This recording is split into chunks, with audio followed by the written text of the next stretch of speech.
daily life ko dito sa China as a mosang. Charis. So, ganun lang naman yung everyday routine namin. Gigising kami ng alas 12, babangon, kakain, tapos tutunganga. So, ganyan lang yung gawain ko tuwing babangon. Mag-aayos lang ng gulo-gulong higaan.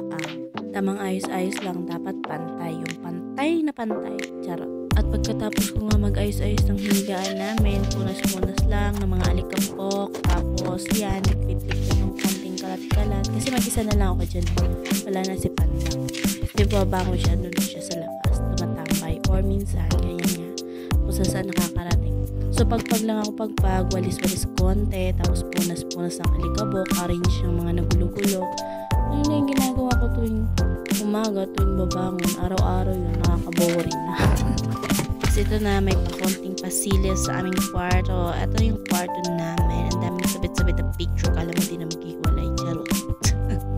At pagkatapos ko maglinis ang kwarto namin, syempre, diretso kusina yan. Kasi gutom na ang Inday yun. Ang lulutoin. So, tuwing umaga nga, pagkatapos ko sa kwarto namin, dumidiretso talaga ako ng kusina. Kasi naghahanap na akong lulutuin ko. May sarili kasi ang mundo, kaya sila kumain na. Pero ako yan, magluluto pala ako ng sarili kong pagkain.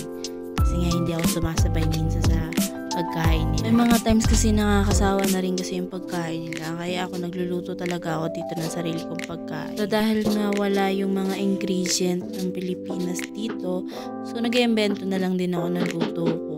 Minsan nga hindi ko na alam kung ano yung niluluto ko. Basta gisa-gisa na lang pwede na yun. So ayan na, for the hiwa-hiwa na ang inyong Inday. Akala mo naman talaga marunong. Ayan, sige, tantad o hala. Sige, kaya mo yan. Yan palang una kong niluto, ano yan, ginisang, hindi ko nga alam kung adobo ba yun, ano, basta ginisa ko na pinaghalo ko yung baka at baboy, tapos meron siyang, ayan, mushroom. At syempre, dahil tamad magtadtad ang Inday nyo ng bawang, ay tamang blender, hindi ko, ano ba yan, blender ba yan? Basta panggiling yan ng prutas, in-order ko yan para sa fruits, kasi mag-smoothie nga ako, ganyan. So, hindi ko siya nagamit pang ano, ng mga prutas, nagbabalak pa yung lagay niya mag-diet. So, mag-smoothie lang sana ako. Kaya rin hindi ko rin nagamit kasi nga, wala. Kain is life day. So, nagamit ko siya sa pang-blender ng mga luya, bawang, sibuyas, ganyan. Hindi ko siya nagamit pang smoothie, mga kanang shit yan.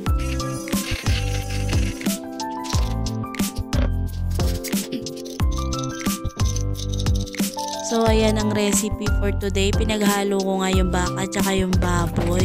At meron din naman tayo dyan. Yun yung baka. Oo, baka yan.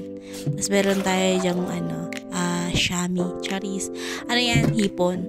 At ang sekreto sa masarap na luto, dapat sinasayawan. O yan, sige be, galingan mo pa. So, kuha na ako ng sandok dyan. At pag nagluluto kasi ako, gusto ko dalawa yung sandok ko. Isang mahaba, tapos isang maikse. So, tama lagay na tayo ng mantika. Konti lang, huy, tama na, huy.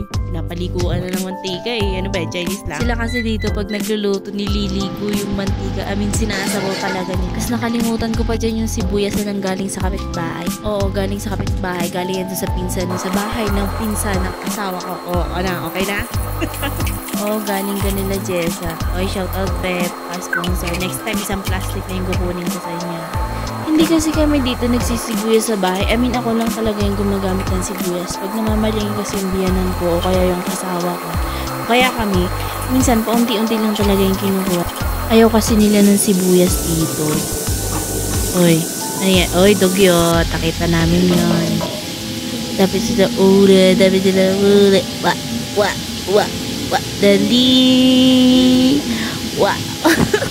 Taki na unsit. Mabigyan na. Is lang mag-TikTok. Ayan na yung inadobo. Adobo ba yan? Basta kayo na maghusga.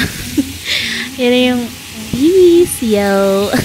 For the halo ulit tayo kasi at that time ilalagay na yung mushroom, yung mga pampalasa na Chinese product.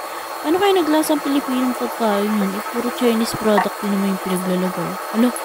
Tama. Naglagay din pala ako doon ng konting sugar, syrup sugar. Basta yun na yun. Basta yung liquid.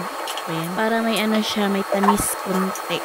Para lasang siya, naglasang siya, day. Oo. Matamis ba? Siyempre, asukal nga. Ano ba? O siya, tikman na. Anong lasa? Dahan-dahan, mainit tawag, tatanga-tanga. Okay. O syempre masarap, luto mo yan, luka-luka ka. Minsan pinapagana din ang utak, no, alam na mainit, magdahan-dahan. Ayan.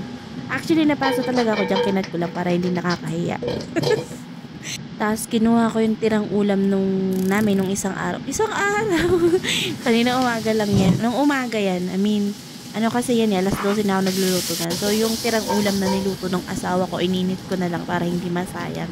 Kaysa mapunta pa yun sa ibang aso. Ay, So, dahil wala na akong kasabay kumain, dyan na lang ako sa sala kumain. Kasi manonood ako ng TV.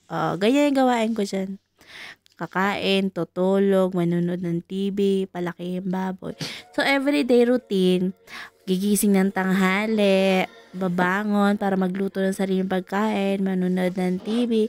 Wala naman na bago. So, pag may mga kaibigan lang sila, nagkakayayaan ng lakad, labas, layas, ganun. Saka lang kami medyo nakakalawas-labas ng malayo-layo. Pero may time naman na kami dalawa ni asawa ano man na, ay, may free time kami naman din kami dalawa ay nagalabas-labas din sa mga lugar na syempre pag kayong dalawa lang magamuni-muni gayon. Bale, 4 lang pala kami dyan. Yung 2 kong biyana na mag-asawa, tapos kaming mag-asawa. Yung pamangkin naman niya, dyan din nauwi pag Sabado at Linggo lang kasi sa school nila ay may sarili silang dormitory. So, yan lang, babush!